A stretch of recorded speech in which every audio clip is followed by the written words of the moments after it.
So, hello and welcome. Today on the Marketing Mirror, we're going to take a deep dive with Castmagic to learn not about the app and software itself, which you already know I love and talk about all the time, but we're going to be meeting with somebody from the Castmagic team. And Greg Wasserman is going to tell us a lot more about marketing and his role at Castmagic. So welcome to the show, Greg. It's so great to have you. You're the most welcoming first person when people get involved with Castmagic. So we love you. Hey, thank you. Always a pleasure to chat with you and honored to be able to talk with your community today. I really appreciate you being here. Can you tell us a little bit more about you and your role at Castmagic to get things started, Greg? Yeah, so as you can imagine, being at a startup, things continue to evolve. So the title, the responsibilities continue to evolve, but at the core, head of relationships. So ultimately, as you mentioned, I'm the first person you kind of meet in the community. So I run our community, I run our onboarding, I run our partnerships. Ultimately, my ethos is life is about time and relationships. You have no clue where one conversation today is going to lead. So when it comes to Castmagic, how do I have all the conversations I can have with as many people so I can better understand how I can guide you, support you, and not only now, but in the future. What are you most excited about in your role that you have with Castmagic? What really floats your boat? What makes you happy to get up and be part of this? I mean, for me, it's once again, the ethos is life is about time and relationships. So being able to talk to small business owners, to talk to solopreneurs, to talk to coaches, to talk to people like yourself who have an expertise and go like, great, how do I learn from you? But also, how do I empower you with not only a tool like Castmagic, but my 20 plus years of knowledge in different areas and verticals. So for me, how do I just keep having these conversations and keep learning and growing? And if I recall your story, Greg, and correct me if I'm wrong, but if I recall your story, you were kind of, because of your communications and relationship building, you were kind of snatched by Castmagic rather than actively going for a position with them. Was that Y- right? Yeah, so every Monday I post 3 podcasts I think people should listen to on my LinkedIn. Happen to have done the founders of Castmagic's show before they even built Castmagic. And then a couple months later, they built Castmagic. They reached out to me and they're like, hey, you seem to know a lot about podcasting. We built this tool. Would you be interested in seeing it? And it was love at first sight. I loved what they were doing. Vibe was great. And I'm like, this would be incredible to be part of. And so we now a year plus later. Yeah. And what a perfect example, ladies and gentlemen, of inbound marketing at its finest and social media marketing working to bring you clients. So, do you know how the name Castmagic came about? Like, what was the significance in the name? How did they come up with Castmagic? Oh, I'm blanking on the story.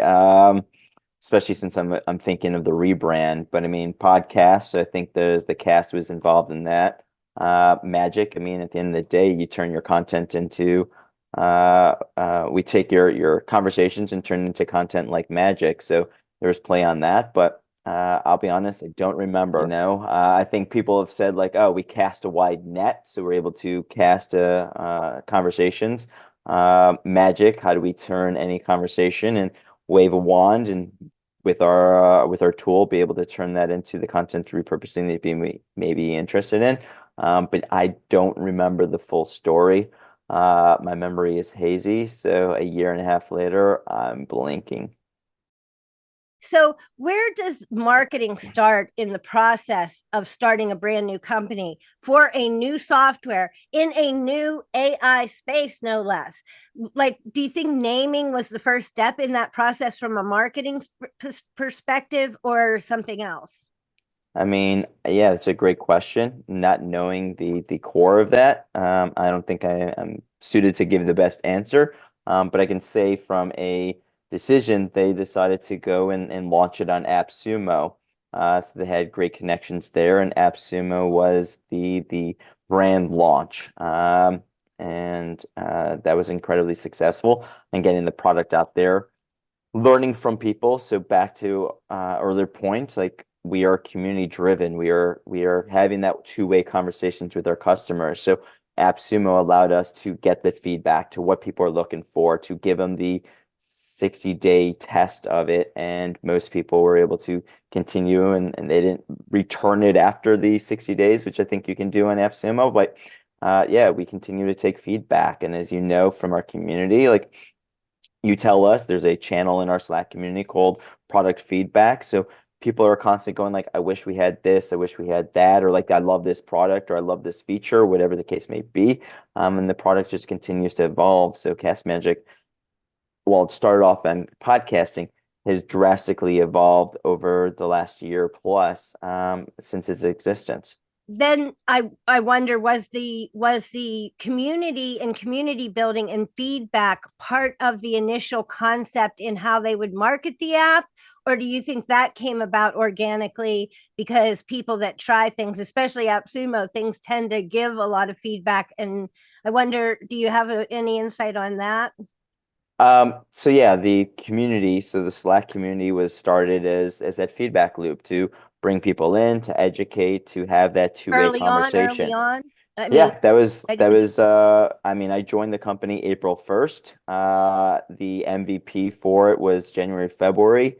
They launched an AppSumo the end of March. So it was already we already had a couple users in our Slack community when I jumped on board in April. So yeah, it was very much an early on thing to create the conversations, but also to create the feedback loop.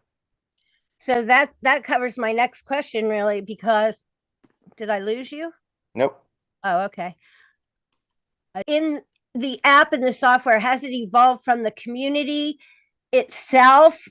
Like, is that a big part of the evolution of what it does? It sounds like it really is. It's not like they have had a roadmap that they're stuck with. They actually are improving and changing and taking that feedback to heart. At least that's how it feels to me. And is that, in your opinion, part of the marketing effort? I would say so. As I tell everyone on our onboarding calls, it's your first touch point usually within Castmagic and learning. Like we're community driven.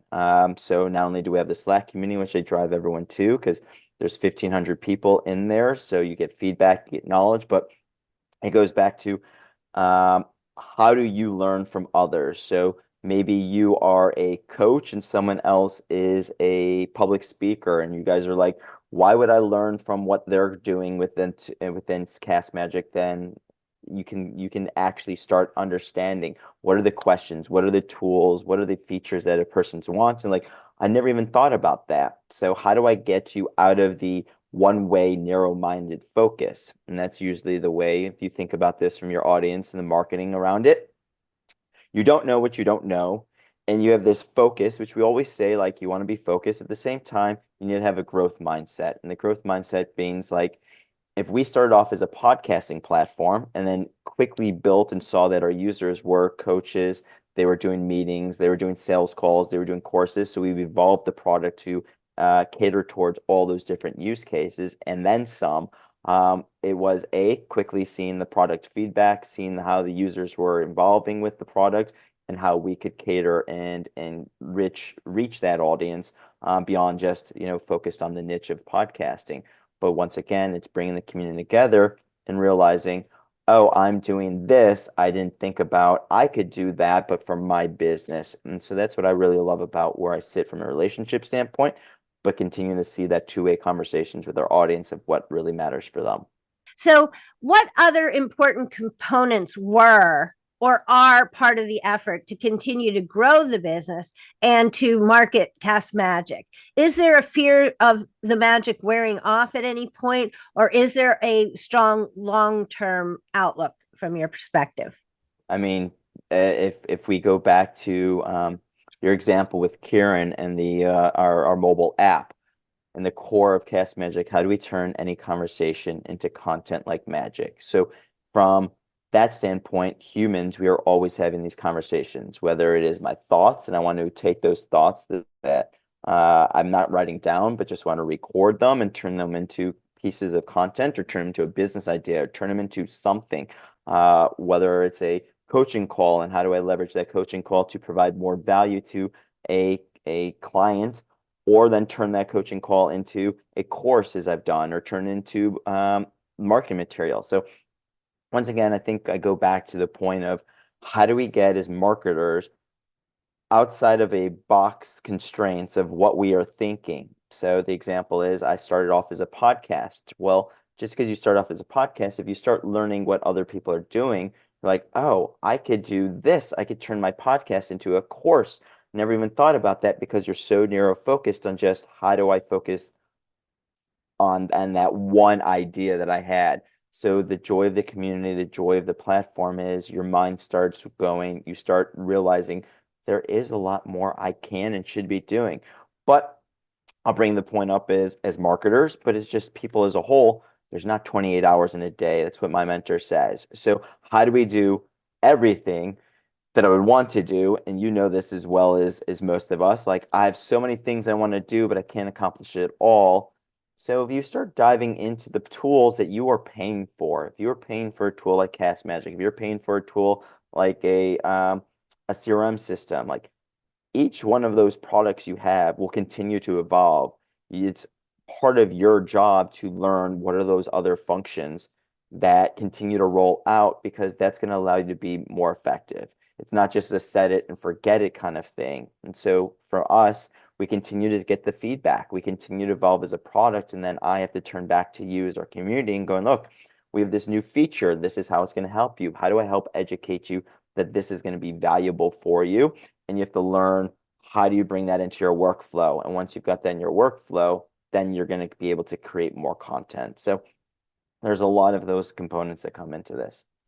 I love everything that you said. And I think that's an important aspect that I want to mention too for my viewers and my friends and colleagues.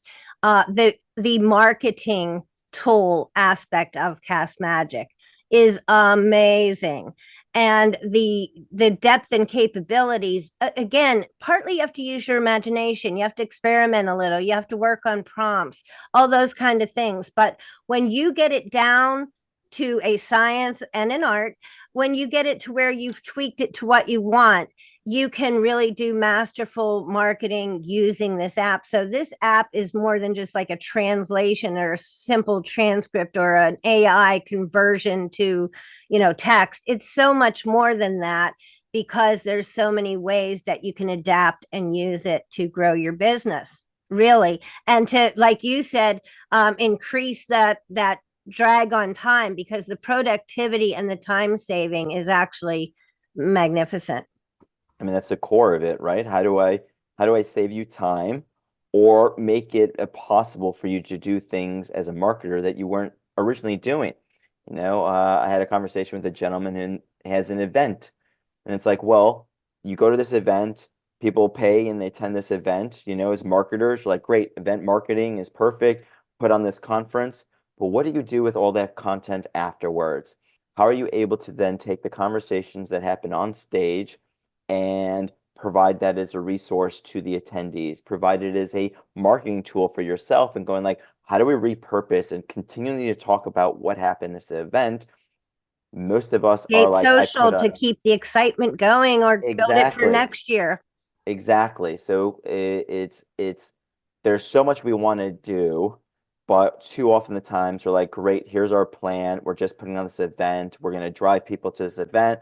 We take ticket sales, whatever it is, but there's so much that comes out of the event that most of us are as marketers aren't leveraging. And so how do I help empower you to do more, save time, but also that's going to create more revenue streams for you. And we go back to how I got this job. I'm consistently posting. So if you're taking as a marketer your thoughts or your conversations and you are now able to consistently post social, blog, newsletter, you play the long game. And so that is to the question you asked about what Castmagic is doing. We then launched a podcast. So we're ultimately using our own product to drive our own marketing as, hey, here's a podcast, run it through Castmagic, get all the assets we would need and consistently post about it. And then we can show and demonstrate how this works for us, but also how others can use it as well. And think outside of the box as a marketer. How do you consistently post? Record once, consistently post the volume that you would need. That would get you more clients. That would get you the authority you're looking for. all those are built into what Castmagic does. You can't really speak higher of a product than in the ability that you take to use it and transmit it like that. The podcasts that I've listened to, by the way, are very good. I've enjoyed many of those. And that's another thing that kind of is something that you not only do to use the app and promote the business in a content marketing perspective, but I think it's also something that feels like something that you do for your users in your community. I mean, it all goes back to everything's a continuous flywheel and a feedback loop, right? Right. So if the guy started the Castmagic to help with their own podcast, it's like, great, how do I use a tool and build something that is going to help me and what their services were needed? And then as we continue to evolve, like we run meetings, so how do I continue to evolve that meeting settings, coaching settings, all those components that we ourselves are using and helping to learn from and learning from you guys as our users. But like I think that is a core to marketing. How do you create a community? How do you create that feedback loop? Back to what you said at the start. How do you have that two-way conversation? That is core to just what we do as a whole. But I have this thing about creating new content because I'm having fun with it. Maybe that's not the best marketing perspective. What do you what's your comment on that? I think that people fall into that trap as well. You've got so much dust on the hard drive, as they like to say. How do you go ahead and repurpose that? How do you leverage that? In some regards, it's harder to go back and find what you have in the past, and it's easier to just go ahead and create new stuff. And that becomes a workflow, that becomes a comfort thing. So I think I there's think a a mix is probably balance. the best, Yeah. maybe possible, but trying to maybe because I can't see me stop creating new because you know what I mean. I can't. But some people I know, some of my colleagues really are just repurposing and working from their archives. They have so much there, they're not creating new. I don't know why I have this thing for just creating, but I probably could recreate and get that feeling somehow too and use a lot of that value. I think that's a conversation for your therapist. Why do I have this? No, I'm joking, right? But but yeah, Okay, thank you. Just like I right, have to do four projects at once, one isn't good enough. right, exactly, right. So I think I guess that also goes to just the repurposing piece. Like how as marketers could we start working smarter and not harder? How could I go ahead and go, we've got all this content. We've done a year's worth of webinars. Why do I need to create new webinars if the evergreen content that we've created from these existing webinars in the past can do it, right? So it's really just going to be a matter of what's the mix that you need, but also looking at what you've already created. Has your target market changed over time? It sounds like it has. I mean, look, it started off on podcasting and we've now become any conversation. So events, coaches, meetings, sales. So yeah, the audience growth is expanded well beyond just podcasting.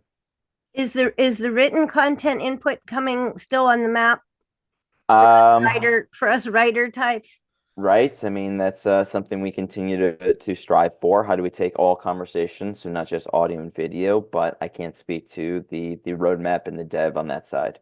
Okay. I know it was brought up when I first started working with you guys, which was a while now. Because I got my first edition on the app Sumo deal, so I'm pretty early on myself.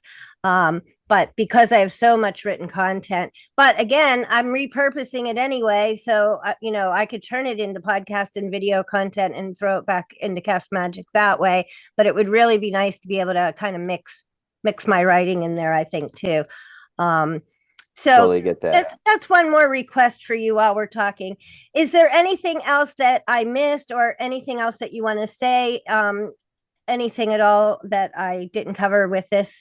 I think we talked about a lot of good things, not only about Castmagic, but about marketing in general. And hopefully that will, and community, which I think is a huge part of marketing. It's not separate of marketing, it's part of marketing. I'll go stress this. As a marketer, consistently posting, consistently putting your message out there is going to be incredibly valuable because you don't know who's seeing that Right. post on LinkedIn in December was going to lead to a job 4 months later. You don't know when an article you've written or a blog that you've written or a podcast episode, whatever that medium may be, is going to be seen and who's going to see it.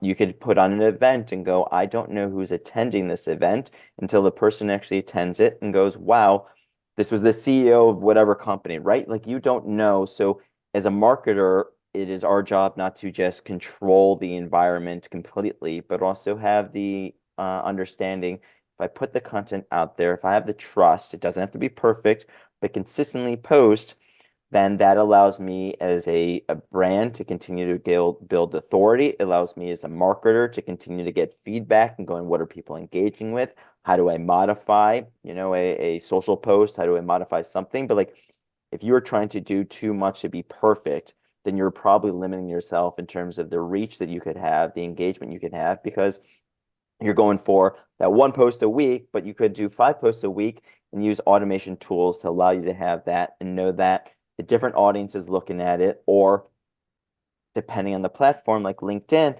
well, if I like your post, then my audience will start seeing your content. And so that allows you to continue to have new audience engagement, new audience that could find your content. There's great ways as marketers that you're able to do that. Once again, how do you repurpose it? Work smarter, not harder. I love when Blaine talked about Castmagic as part of a content workflow. And I think that's what I'm working to do because I think it's that important of a tool in my marketing toolkit, ladies and gentlemen. So thank you today for being here, Greg Wasserman. We really appreciate your time. We really appreciate so much help that you do for the community, for the Castmagic community and users. We really appreciate that you're available to us and that questions are answered. Feedback is, taken. The app is evolving with the users, and that's a really great place to be from a marketing perspective, where you are really in a partnership with your users.